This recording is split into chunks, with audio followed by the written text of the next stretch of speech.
இன்னைக்கு கிளாஸ்ல நம்ம பொருள் இலக்கணம் பார்க்குறோம். பொருள் இலக்கணம் அப்படின்னா, அதுக்கு முன்னாடி பொருள் இலக்கணம் அப்படின்னா, அந்த இலக்கணத்தோட வகைகள் தெரியணும் நமக்கு. இலக்கணத்தோட வகைகள் பார்த்தீங்க அப்படின்னா 5 வகை. ஓகேங்களா? அதில தான் இங்கே சைட்ல பென்சில் எழுதியிருக்கேன். எழுத்து, சொல், பொருள், யாப்பு, அணி. இதில 3வது இலக்கணம் தான் பொருள் இலக்கணம். அகைன் இந்த பொருள் இலக்கணம் பார்த்தீங்கன்னா 2 வகையா பிரியுது. ஒண்ணு அகப்பொருள், இன்னொன்னு பார்த்தீங்க அப்படின்னா புறப்பொருள். காமனா பொருள் இலக்கணம் அப்படின்னா, அதுக்கு மனிதர்களோட அந்த வாழ்வியல் முறைய சொல்றது தான் பொருள் இலக்கணம். இதுல நம்ம 10th புக்ல அகப்பொருள் பத்தி குடுத்துருக்காங்க. அகப்பொருள் அப்படின்னா என்ன சொல்லியிருக்காங்க அப்படின்னா, தலைவனும் தலைவன் பிளஸ் தலைவியோட உறவு நிலையை எக்ஸ்பிளைன் பண்றது தான் அகப்பொருள். இத நம்ம என்ன சொல்றோம் அப்படின்னா, அகத்திணை அப்படின்னு சொல்றோம். திணை அப்படின்னா காமனா அதுக்கு என்ன மீனிங் அப்படின்னா, இங்க நான் பென்சில்ல எழுதியிருக்கேன். ஒழுக்கமுறை அப்படின்னு சொல்லிட்டு. அப்போ அகத்திணைகள் பார்த்தீங்க அப்படின்னா, அதுக்கு அனதர் நேம் நம்ம என்ன சொல்வோம் அப்படின்னா, அன்பின் ஐந்திணைகள் அப்படின்னும் சொல்வோம். அது என்னென்னன்னு பாருங்க. குறிஞ்சி, முல்லை நமக்கு தெரிஞ்சது தான். குறிஞ்சி, முல்லை, மருதம், நெய்தல், பாலை அப்படின்னு சொல்லிட்டு குறிஞ்சியோட இடங்கள் மலையும் மலை சார்ந்த இடமும், முல்லை காடும் காடு சார்ந்த இடமும், மருதம் வயலும் வயல் சார்ந்த இடமும், நெய்தல் கடலும் கடல் சார்ந்த இடமும், பாலை பார்த்தீங்கன்னா வெயிலும் வெயில் சார்ந்த இடமும் சொல்லலாம். அப்படின்னா சுரமும் சுரம் சார்ந்த இடமும் அப்படின்ற மாதிரி கொஷின் கேட்கலாம். ஓகேங்களா? இது ரொம்ப இம்பார்ட்டன்ட். பாலைன்றது சுரமும் சுரம் சார்ந்த இடமும். சுரம் அப்படின்னா என்ன மீனிங் அப்படின்னா வெப்பம் அப்படின்றது தான் மீனிங். நெக்ஸ்ட் இந்த புறப்பொருள் அகப்பொருள்ல பார்த்தீங்க அப்படின்னா, நம்ம முதற்பொருள், கருப்பொருள், உரிப்பொருள் அப்படின்னு சொல்லிட்டு 3 வகையான பொருள்கள் இருக்கு. முதற்பொருள், கருப்பொருள், உரிப்பொருள். ஓகேங்களா? 3 வகையான பொருள்கள் இருக்கு. அதில் ஃபர்ஸ்ட் டைப் நம்ம என்ன பார்க்க போறோம் அப்படின்னா, முதற்பொருள் பார்க்க போறோம். முதற்பொருள் பார்த்தீங்க அப்படின்னா 2 வகைப்படும். முதற்பொருள் 2 வகைப்படும். அதில் அதில் நிலம் ஒன்று ஒரு டைப்பு, செகண்ட் டைப் பொழுது. நிலம் அப்படின்னாலே பார்த்தீங்க அப்படின்னா, இந்த குறிஞ்சி குறிஞ்சி, முல்லை, மருதம், நெய்தல், பாலை அந்த இடத்துக்குரிய அந்த நிலம் தான் பார்த்தீங்க அப்படின்னா, நம்ம நிலத்துல இன்க்ளூட் ஆகும். பொழுதுன்றதுல பார்த்தீங்கன்னா 2 பொழுது வரும். அதில் பெரும்பொழுது, சிறும்பொழுது அப்படின்ட்டு 2 வகைப்படும். அப்போ முதற் பொருள் அப்படின்னா அகைன் 2 டைப்ஸ்ல பிரியுது. ஒன்று நிலம், இன்னொன்று பொழுது. நிலம் அந்த 5 நிலங்களை குறிக்கிறது. குறிஞ்சி, முல்லை, மருதம், நெய்தல், பாலைன்ட்டு. பொழுது இரும்பொழுது. ஒன்று சிறும்பொழுது, இன்னொன்று பெரும்பொழுது அப்படின்னு சொல்லிட்டு 2 வகையா பிரிக்கிறோம். அதுல சிறும்பொழுது, பெரும்பொழுதுல பாருங்க. இதுக்கு சிறும்பொழுது அப்படின்னா நம்ம என்ன அர்த்தம் அப்படின்னா, சின்னது அப்படின்ற மாதிரி ஞாபகம் வச்சுக்கலாம். ஸோ நம்ம என்ன பண்ணுறோம் அப்படின்னா, ஒரு நாளை பார்த்தீங்க அப்படின்னா 4 மணியால் என்ன பண்ணுறோம் அப்படின்னா டிவைட் பண்ணுவோம். அப்போது சிறும்பொழுது நமக்கு எத்தனை கிடைக்கும் அப்படின்னா 6 கிடைக்கும். பெரும்பொழுது பார்த்தீங்க அப்படின்னா நம்ம வருஷத்தை 2ஆல் டிவைட் பண்ணுவோம். ஓகேங்களா? சிறும்பொழுத ஒரு நாளை நம்ம என்ன பண்ணுவோம் அப்படின்னா 4ஆல் டிவைட் பண்ணுறோம். பெரும்பொழுத ஒரு வருஷத்தை 2 மாதங்களா நம்ம என்ன பண்ணுவோம் அப்படின்னா கன்சிடர் பண்ணி அதால டிவைட் பண்ணுவோம். ஓகே, இந்த கான்செப்ட் உங்களுக்கு கீவேர்ட்ஸ் மாதிரி தெரியணும். சிறும்பொழுதுனா ஒரு நாளை நம்ம 4ஆல் டிவைட் பண்ணுவோம். பெரும்பொழுது அப்படின்னா 1 இயரை 2 மாதங்களால் என்ன பண்ணுவோம் டிவைட் பண்ணுவோம். ஸோ சிறும்பொழுதும் 6, பெரும்பொழுது 6 டோட்டலாக நமக்கு கிடச்சிருது.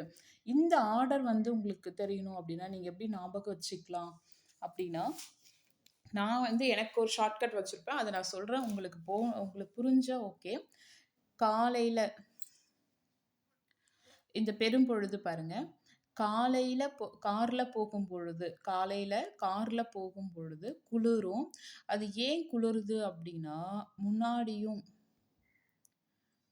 பாருங்க, காரில் போகும்போது என்ன பண்ணுதுன்னா குளிருது. ஏன் குளிருதுன்னு பார்த்தா, முன்னாடியும் பின்னாடியும் என்ன பண்ணிதாமா பனி பெய்யறதுனால குளிருது. ஓகேங்களா? அப்படி இருக்கும்போது அந்த பனி பெய்யறத நம்ம என்ன பண்ணுறாங்க அப்படின்னா, இளமையாக இருக்கிறவங்களால தாங்கிக்க முடியுது, முதுமையாக இருக்கிறவங்களால தாங்கிக்க முடியல. இதோட ஷார்ட்கட் இந்த ஆர்டர். ஒவ்வொருத்தவங்களுக்கு இந்த ஆர்டரே நம்ம இப்போ படிக்கும்போது ஈஸியாக இருக்கும். எக்ஸாம் டைமில் கொஞ்சம் கஷ்டமாக இருக்கும். அப்போ பெரும்பொழுது அப்படின்னா உங்களுக்கு 6 பொழுதுகள் எப்படி ஞாபகம் வரணும் அப்படின்னா, காரில் போகும்போது குளிருது. ஏன் குளிருதுன்னு பார்க்கும்போது முன்னாடியும் பின்னாடியும் பார்த்தீங்கன்னா பனி பெய்யுது. ஸோ அந்த பனி பெய்யறத இளமையாக இருக்கிறவங்களால தாங்கிக்க முடியுது, முதுமையாக இருக்கிறவங்களால என்ன பண்ண முடியல அப்படின்னா தாங்கிக்க முடியலை. ஓகேங்களா? இந்த ஆர்டர்ன்றதை ஞாபகம் வச்சுக்கணும். நெக்ஸ்ட்டு வந்து சிறும்பொழுது எப்படி ஆர்டர் ஞாபகம் வச்சுக்கலாம் அப்படின்னா, காலையில் பகல் டைமில் வந்து என் நண்பனை வந்து ட்ரீட் வைக்கிறதுக்கு ஏற்பாடு பண்ண சொன்னால் அவன் என்ன பண்ணிட்டான் அப்படின்னா, மாலையில் யாருக்கும் தெரியாமல் வைக்கிறேன் அப்படின்னு சொல்கிறான். அப்படின்ற மாதிரி ஷார்ட்கட் வச்சுக்கலாம். காலையில் நண்பனை என்ன பண்ணுறாங்க அப்படின்னா, பகலில் ட்ரீட் ஓகேவா, ட்ரீட் வைக்க சொல்லி கேட்டால் அவன் என்ன பண்ணுறான், மாலையில் யாருக்கும் தெரியாமல் ட்ரீட் வைக்கிறான் அப்படின்றது நமக்கு ஞாபகம் ஷார்ட்கட் வச்சுக்கலாம். ஓகேங்களா? நெக்ஸ்ட்டு இந்த டைமிங் வந்து நீங்கள் எப்படி ஷார்ட்கட்டாக வச்சுக்கலாம் அப்படின்னா, நான் சொல்கிற அந்த ஆர்டர் பார்த்துக்குங்க. 6, 10, 12 இந்த நம்பர் மட்டும் ஞாபகம் வச்சுக்கணும். 6 மணி, 10 மணி, 12 மணி. எப்பயுமே இந்த டைமுக்கும் போகும். அப்புறம் இதிலேருந்து இதுக்கு போகும். அகைன் வந்து இதுலேருந்து இதுக்கு வரும். மறுபடியும் இதுலேருந்து போகும், இதுலேருந்து வரும். இப்படியே ரொட்டேன் ஆகும் பாருங்கள். இப்போ காலை பாருங்கள், 6 to 10, 6 to 10 போகுதுங்களா? நெக்ஸ்ட்டு நண்பகல் 10 to 2. சாரி, இங்கே 12ன்றது 2 ஞாபகம் வச்சுக்கோங்க. 6, 10, 2 இந்த ஞாபகம் வச்சுக்கோங்க. அப்போ 6 to 10 காலை, நண்பகல்ன்றது 10 to 2. அப்படியே ஆர்டர் கரெக்டாக வருதுங்களா? நெக்ஸ்ட்டு ஏற்பாடு 2லேருந்து 6. மறுபடியும் பார்த்தீங்கன்னா மாலை 6 to 10. மறுபடியும் ஏமம் வந்து பார்த்தீங்கன்னா 10 to 2. அப்புறம் வைகறை வந்து பார்த்தீங்கன்னா 2 to 6. இந்த டைமிங் வந்து பார்த்தீங்கன்னா நீங்கள் 6, 10, 2 இது 3 ஞாபகம் வச்சுக்கிட்டீங்க அப்படின்னா ஈஸியாக என்ன பண்ணிடலாம் அப்படின்னா கூப்பிட்டுடலாம். அப்போ அந்த ஆர்டருக்கும் நம்ம ஷார்ட்கட் சொல்லியாச்சு, டைமிங்க்கும் ஷார்ட்கட்டாக சொல்லியாச்சு. சிறும்பொழுதுனா அப்போ என்ன ஞாபகம் வச்சுக்கணும், காலையில் என் நண்பனை வந்து ட்ரீட் வைக்க சொன்னால் அவன் என்ன பண்ணிட்டான், மாலையில் யாருக்கும் தெரியாமல் வைக்கிறேன்னு சொல்லிட்டான் அப்படின்றது சிறும்பொழுது. பெரும்பொழுது வந்து பார்த்தீங்க அப்படின்னா காரில் போகும்போது என்ன பண்ணுது, குளிருது. ஏன்னா முன்னாடியோ பின்னாடியும் பனி பெய்யுது. அது இளமையாக இருக்கிறவங்களால தாங்கிக்க முடியுது, முதுமையாக இருக்கிறவங்களால என்ன பண்ண முடியல, தாங்கிக்க முடியல அப்படின்றது ஞாபகம் வரணும். நெக்ஸ்ட்டு கார்காலம் அப்படின்றது நமக்கு வந்து மழை. கார்னாலே வந்து பார்த்தீங்கன்னா மழைன்றது அனதர் மீனிங்கு. அப்போ எந்த மந்த் வந்து மழை பெய்யும் அப்படின்னா ஆவணி, புரட்டாசின்றது ஞாபகம் வரணும். குளிர்காலம் அப்படின்னா ஸ்டார்ட் பண்ணுற அந்த ஸ்டார்ட் பண்ணுறது வந்து பார்த்தீங்க அப்படின்னா ஐப்பசி, கார்த்திகை லைட்டாக நமக்கு வந்து குளிர ஸ்டார்ட் பண்ணும். முன்பனி, மார்கழி தையில் வந்து பார்த்தீங்க அப்படின்னா நல்லாவே குளிரும். ஓகேங்களா? அப்போ மார்கழி தைன்றது முன்பனி காலம், பனி பெய்கிற காலம் வந்து மார்கழி தை. பின்பனி காலம் அப்படின்னா மாசி, பங்குனி வரும். இளவேநீர் காலம் அப்படின்னா வெப்பமான காலம், வேநீர் அப்படின்னா வெப்பம். ஸோ வந்து பார்த்தீங்க அப்படின்னா சித்திரை, வைகாசி. முதுவேநீர் காலம் அப்படின்னா ஆனி, ஆடின்றத ஞாபகம் வரணும். ஓகேங்களா? அப்போ குளிர்காலம், முன்பனி காலம் ஞாபகம் வந்துருச்சுனாலே மேக்சிமம் மீதியெல்லாம் கரெக்டாக ஓரளவுக்கு போட்டுடலாம்.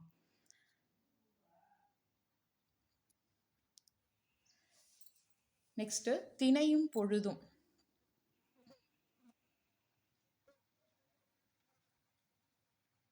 இப்போ குறிஞ்சிக்கு பாருங்க, பெரும்பொழுது ஒவ்வொரு திணைக்கும் பார்த்தீங்கன்னா அதோட பெரும்பொழுது, சிறும்பொழுது பார்க்குறோம். ஓகேங்களா?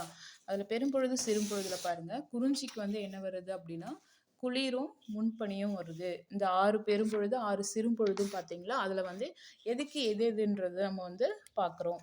அதில் வந்து பார்க்கும்போது பார்த்தீங்க அப்படின்னா குறிஞ்சிக்கு வந்து குளிரும் முன்பனி அப்படின்னு வரும். இதில் வந்து நீங்கள் மருதமுக்கும் நெய்தலுக்கும் வந்து 6 பெரும்பொழுதுகளும் வரும் அப்படின்றது ஞாபகம் வச்சுக்கிட்டோம் அப்படின்னா மீதி வந்து போட்டுடலாம். ஓகேங்களா? அப்போ இது ரெண்டும் வந்து உங்களுக்கு கண்டிப்பாக ஞாபகம் இருக்கணும். மருதம், நெய்தல் ரெண்டுத்துக்குமே வந்து 6 பெரும் பொழுதுகளும் வரும் அப்படின்ற கான்செப்டை வந்து நமக்கு தெரியணும். நெக்ஸ்ட்டு கார்காலம் வந்து பார்த்தீங்க அப்படின்னா முல்லைக்கு வந்து முல்லைப்பூ பறிக்க நம்ம என்ன பண்ணுறோம் அப்படின்னா காட்டுக்கு தான் போவோம். காமனாக முல்லைப்பூ எங்கே இருக்கும் அப்படின்னா காட்டில் இருக்கும். அதனால நம்ம காட்டில் போய் என்ன பண்ணுறோம் அப்படின்னா பிரிக்கிறோம் அப்படின்ற மாதிரி ஞாபகம் வச்சுக்கோங்க. நெக்ஸ்ட்டு பாலை வந்து பாருங்கள், பாலை வந்து இளவேனில், முதுவேனில். ஓகேங்களா? இளவேனில், முதுவேனில். இது நான் எப்படி ஞாபகம் வச்சுப்பேன் அப்படின்னா பாலைனாலே நமக்கு தெரியும். வறண்ட பகுதி தானே, பாலைவனம் தானே. அங்க போகும்போது இளமையா இருக்கிறவங்க போனாலும் சரி, முதுமையா இருக்கிறவங்க போனாலும் சரி, பாலையில வந்து பின்னாடியே கொள்ளைக்காரங்க வந்து என்ன பண்ணுவாங்க? கொள்ளையடிப்பாங்க. ஸோ பாலை அப்படின்னா இளவேனில், முதுவேனில், பின்பனி அப்படின்றத ஞாபகம் வச்சுக்கணும். அப்ப பாலையில வந்து இளமையா இருக்கிறவங்க போனாலும் சரி, முதுமையா இருக்கிறவங்க போனாலும் சரி, பின்னாடியே வந்து என்ன பண்ணுவாங்க? கொள்ளைக்காரங்க வந்து நம்ம கிட்ட இருக்க நகைகள வந்து கொள்ளையடிப்பாங்க அப்படின்றத ஞாபகம் வச்சுக்கணும்.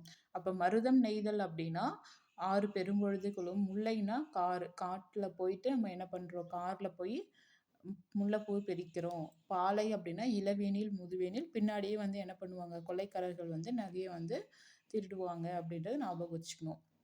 நெக்ஸ்ட் குறிஞ்சியில வந்து நம்ம இதே ஷார்ட்கட் தான், முன்னாடி பார்த்தது தான். குளிரா இருக்கும், முன்பனியா இருக்கும். அப்படியே அந்த கார்ல போகும்போது அந்த கதையை சொன்னோம் பார்த்தீங்கன்னா, அந்த கதையை வந்து இங்கேயும் என்ன ஆகும் அப்படின்னா சூட்டபிள் ஆகும். சிறும்பொழுது வந்து பாருங்க, நம்ம ஷார்ட்கட்டா எப்படி வச்சுக்கலாம் அப்படின்னா, யாமம், மாலை, வைகறை, ஏற்பாடு, நண்பகல். யாருக்கு மாலை வைத்து என்ன பயன் அப்படின்ற ஒரு ஷார்ட்கட் வச்சுக்கலாம். யாருக்கு மாலை வைத்து என்ன நன்மை? ஓகேங்களா? இப்ப அரசியல்வாதிகள்லாம் நெறைய பேருக்கு என்ன பண்ணுவாங்க? மாலை போடுவாங்க. அப்ப யாருக்கு மாலை வைத்து என்ன நன்மை? அப்படின்றத ஷார்ட்கட் வச்சுக்கலாம். சிறும்பொழுதோட ஷார்ட்கட். அப்ப இதுக்கு இந்த டைமிங்லாம் நம்ம முன்னாடியே பார்த்துட்டோம். ஓகேங்களா? அதனால இந்த டைமிங் மறுபடியும் இங்க பார்க்கணும்னு அவசியம் இல்ல. ஸோ, அடுத்த டாபிக் பார்த்துக்கலாம். நெக்ஸ்ட் வந்து பார்த்தீங்கன்னா, கருப்பொருள். 2வது டைப்பா நம்ம பார்த்தோம் பார்த்தீங்களா? அதோட கருப்பொருள்ல கருப்பொருள் நீங்க வந்து கம்பல்சரி எல்லாமே படிச்சு தான் ஆகணும். இது மேக்ஸிமம் என்னென்ன கொஷின்ஸ் இதுலேருந்து கேட்பாங்க அப்படின்னா, தெய்வம் கேட்பாங்க, அப்புறம் பூ வகைகள் கேட்குறாங்க, அப்புறம் மரம் கேட்பாங்க. நெக்ஸ்ட்டு இந்த கீழ இருக்கும் பாருங்க. யாழ் யாழ் கேட்கலாம், பண் கேட்கலாம், தொழில் கூட கேட்டிருக்காங்க. பறவை வந்து நம்ம ஓரளவுக்கு நம்மளே கெஸ் பண்ணி போட்டுடலாம். ஓகேங்களா? இது வந்து கண்டிப்பா நீங்க வந்து அது படிச்சு தான் ஆகணும். இதெல்லாம் ஷார்ட்கட் வச்சுக்கலாம் அப்படின்ற மாதிரி ஃபர்ஸ்ட் பார்த்துக்குங்க. ஃபர்ஸ்ட் நமக்கு தெரியும் தெய்வம் அப்படின்னாலே முறுக்கு தின்னு யாருக்கு பயன் அப்படின்ற மாதிரி தெரியும். முறுக்கு தின்றால் இன்பம் வருமே அப்படின்னு ஞாபகம் வச்சுக்கலாம். ஓகேங்களா? குறிஞ்சிக்கு வந்து பாருங்க, முறுக்கு தின்றால் இன்பம் வருமே, குறிஞ்சி. ஓகேங்களா? இது வந்து நம்ம கும்கி படம் ஞாபகம் வச்சுக்கிட்டோம் அப்படின்னா கூட குறிஞ்சிக்கு வந்து ஃபுல்லா அப்படியே வந்து ஓரியன்டா வரும். இப்போ முறுக்கு தின்றால் இன்பம் வருமேன்னு இந்த தெய்வம் அந்த ஆர்டர் வந்து அப்படியே வரும். ஓகேங்களா? முறுக்கு தின்றால் இன்பம் வருமே அப்படின்னா ஃபர்ஸ்ட் அந்த ஆர்டர் தெய்வத்தோட ஆர்டர் வந்துடும். நெக்ஸ்ட்டு இந்த மக்கள் வந்து பாருங்க, கும்கி படம் ஞாபகம் வச்சுங்க. குறிஞ்சிக்கு வந்து கும்கி படம் ஞாபகம் வச்சுங்க. அங்கே இருக்கிறவங்க வந்து அந்த படத்தில் காமிப்பாங்க பார்த்தீங்களா? குறவன், குறத்தியார் அப்படின்ற அந்த வேஷம்லாம் போட்டு டான்ஸ் ஆடுவாங்க அப்படின்ட்டு. காமனாக வந்து காட்டில் விளையிற நெல்லை வந்து நம்ம மலை நெல் அப்படின்லாம் திணை தான் அங்கே அதிகமாக விளையும் அப்படின்னு சொல்லுவாங்க. அங்கே அதிகமாக காட்டில் என்ன இருக்கும் அப்படின்னா புலி, கரடி, சிங்கம் அந்த மலைப்பகுதியில் வந்து அங்கே தான் இருக்கும் அப்படின்ட்டு. நெக்ஸ்ட்டு குறிஞ்சி, காந்தால்ன்றது பூவகை. இதில் வந்து குறிஞ்சிக்கு அந்த அளவுக்கு அதிகமாக கேட்டதில்லை. ஆனால் முல்லைக்கு வந்து நிறைய எக்ஸாம்ஸில் வந்து ரிப்பீட்டடாக கேட்டிருக்காங்க. ஸோ வந்து நீங்கள் பூ பார்த்துக்குங்க, மக்கள் பார்த்துக்குங்க, தெய்வம் பார்த்துக்குங்க இம்பார்ட்டன்ட். மீதிலாம் ஓரளவுக்கு கெஸ் பண்ணி போடலாம். அப்புறம் முல்லையோட அதிகமாக கேட்ட கொஷின் வந்து முல்லைக்கு தான் நிறைய கேட்டிருக்காங்க. அப்புறம் வந்து மரத்தோட வகைகளும் வந்து முல்லைக்கு தான் நிறைய கொஷின் ரிப்பீட்டட் ஆகிருக்கு. இதில் எது டிஃப்ரெண்ட்டாக இருக்கோ அதை படிச்சிங்க. அப்போ பறவை வந்து பாருங்கள், குறிஞ்சிக்கு வந்து மயில் வருது, முருகனோட வாகனம் அப்படின்ற மாதிரி கூட நான் இங்கே ஷார்ட்கட் நான் அப்படி போட்டிருக்கேன். நெக்ஸ்ட்டு வந்து தொண்டகம், பறை வந்து பார்த்திங்க அப்படின்னா தொண்டகம். இந்த மலைவாழ் மக்கள் வந்து பார்த்திங்க அப்படின்னா அதிகமாக வந்து என்ன பண்ணாங்க, தொண்டைக்கிடியெல்லாம் அவங்க பேச மாட்டாங்க. ரொம்ப சைலண்ட்டான நல்ல மனுஷங்களாக தான் அங்கே இருப்பாங்க. காமனாக வந்து யாழில் வந்து பார்த்திங்க அப்படின்னா எல்லாத்துக்கும் காமனாக வரும்.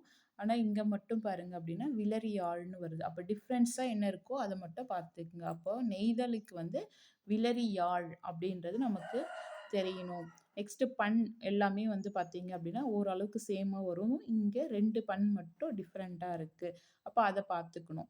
ஓகேங்களா? நெய்தலுக்கு வந்து என்ன பண் அப்படின்னா செவ்வழி பண் அப்படின்றது, பாலைக்கு வந்து பஞ்சுரப்பண் அப்படின்றது இங்கே ஞாபகமாக வரணும் நமக்கு.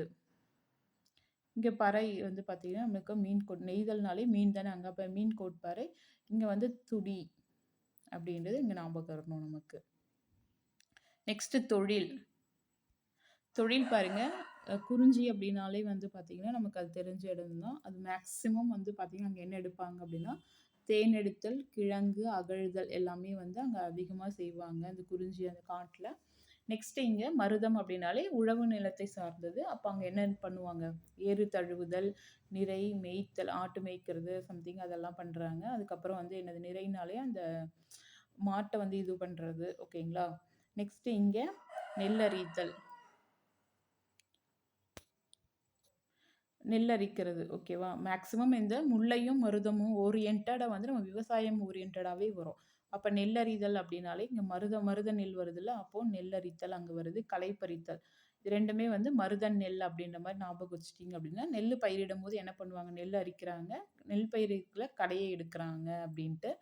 நெக்ஸ்ட் நெய்தல்ல வந்து கடல் சார்ந்த இடம் தானே. அப்ப மீன் பிடித்தல், உப்பு விளைத்தல் அப்படின்றது அங்க தொழில் நடக்குது.